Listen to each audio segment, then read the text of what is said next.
السلام عليكم ورحمة الله تعالى وبركاته. معكم نريمان من قناة أيا أسيل تي في. إن شاء الله جميع مشتركي ومشتركات قناة أيا أسيل تي في تكونوا كامل بخير وبألف صحة وعافية. اليوم بإذن الله راني رايحة نقدم معكم وصفة البيتزا. على بالي بلي كامل نحبوا ناكلوا البيتزا، بصح وشنو انايا شخصيا ما نحبش نشعل الفوغ في السخانه، سورتو هاد الايامات السخانه يعني ما عندي ما نقول لكم الحمد لله. الوغ انا اليوم جبت لكم عفسه اللي تخلينا ناكلوا بيتزا بلا ما نشعلوا الفوغ. هاد العفسه هذه تاع البيتزا وهاد الوصفه بزاف براتيك، ننصحكم اول حاجه قبل ما نبدا نخدمها ننصحكم تجربوها، لانه فريمون لو كان ما تجربوهاش راكو رايحين تراطيو صح البنه تاعها. اخواتي على ضمانتي جربوها لانه فريمون صح وصفه تستحق التجربه. الوغ ندوزو مباشره في المقادير. لهنا راني رايحه نخدم معكم او ميم طون راني رايحه نعطيكم المقادير. الوغ نبداو مباشره. لهنا عندنا زوج حبات بيض، فوالا زوج حبات بيض. نضيفو عليهم كميه من الملح، وهنايا عندي لي زيبيس. بالنسبه لي زيبيس انايا واش عندي لهنا بودره تاع الثوم، عندي شويه كمون، وعندي القليل من الفلفل الاسود، عفوا الفلفل الكحل، فوالا الفلفل الاسود. نزيدو ان بواط دو ياغورت طبيعي،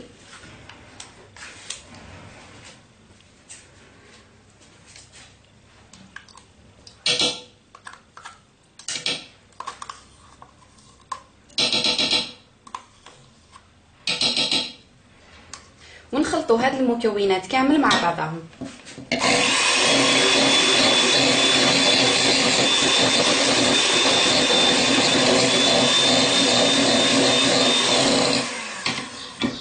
ومن بعد واش نديرو؟ هنا نضيفو ملعقه كبيره تاع زيت الزيتون، تقدري تحطي ملعقه كبيره او ملعقتين. لهنا في هاد الوصفه هذه لازم زيت زيتون، انا لهنا راني راح نستعمل ملعقتين. ونكمل نخلطهم.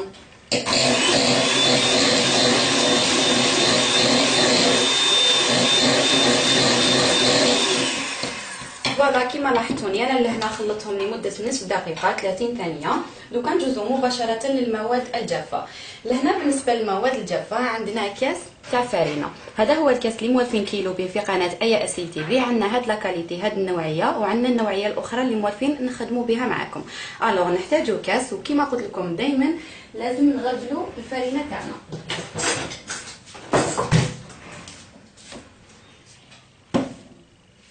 بسم الله.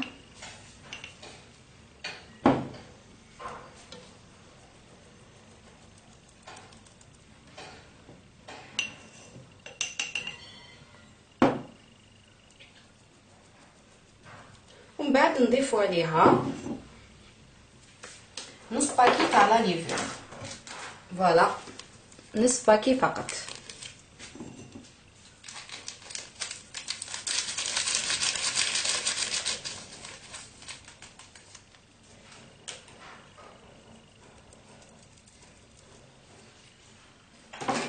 ونكملوا نخلطوهم بالباتور.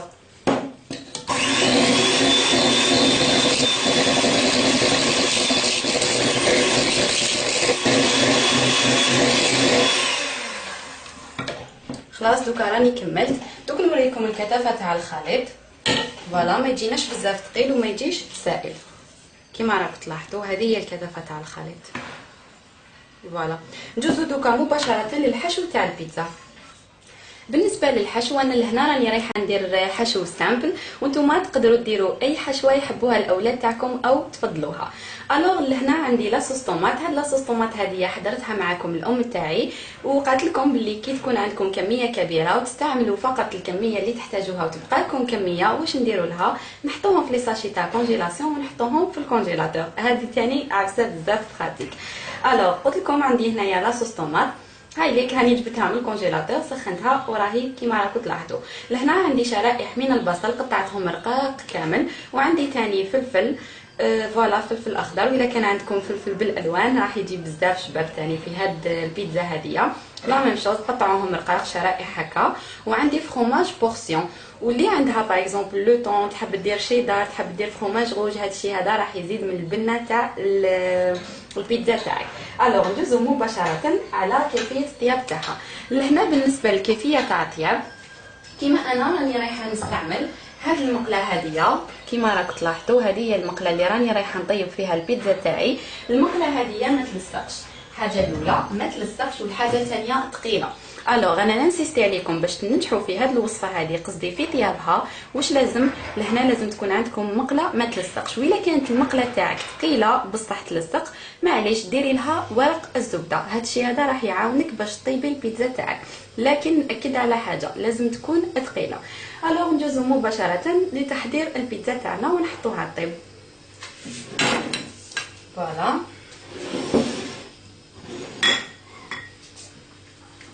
بسم الله. نحطو كميه من العجين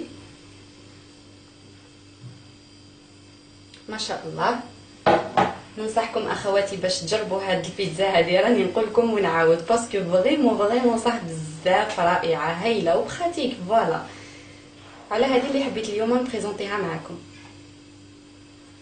فوالا لهنا بالنسبه للسمك كل وحده كيفاه.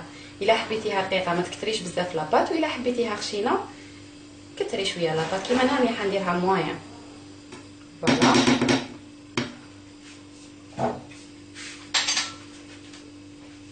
نحطو لاصوص طوماط.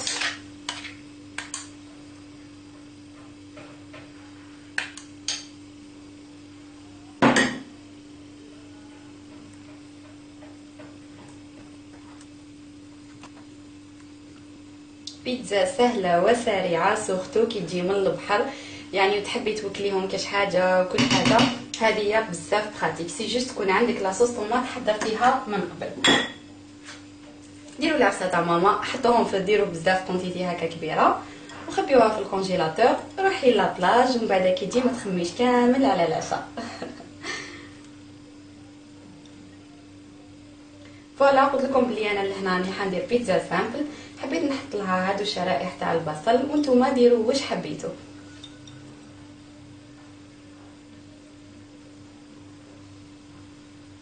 فوالا ندوزو نحطو فروماج. انا لهنا هذا فروماج بورسيون قلت لكم، تقدروا تضيفوا فروماج واسمو شيدار او بيان روج، راح يجي بزاف بنين.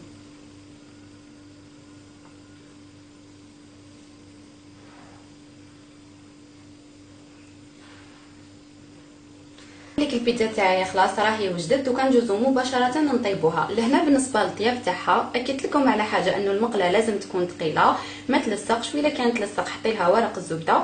ودوكا بالنسبه للنار لازم النار تكون قليله، ماشي قليله خلاص وماشي قويه بالبزاف.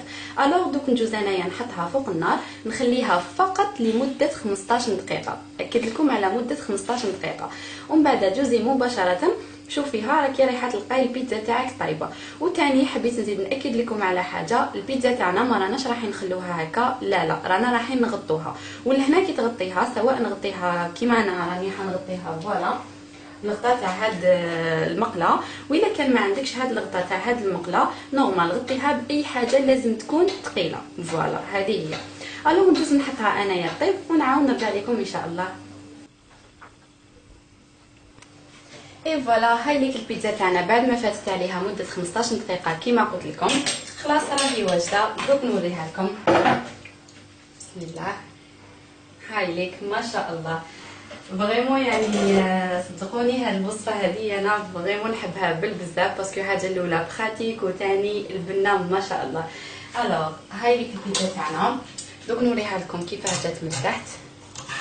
فوالا شفتوا كيفاه ما تلصقش، على هذه قلت لكم لازم هاي ليك. الا كان راكم تلاحظوا هكذا نكونوا لحقنا لنهايه لا فيديو. كانت هذه هي البيتزا تاعنا اليوم في المقلاة، وصفه رائعه بخاتيك، وعلى بالي بلي راهي رايحه تنال الاعجاب تاعكم. ما بقى لي غير نقول لكم جربوا لنا هذه الوصفه هذه واعطوني الراي تاعكم، كتبوا لي الراي تاعكم في لي كومونتير، راني رايحه نستنى باش نقرا التعليقات تاعكم، وان شاء الله تحبوها كيما حبيتها انايا.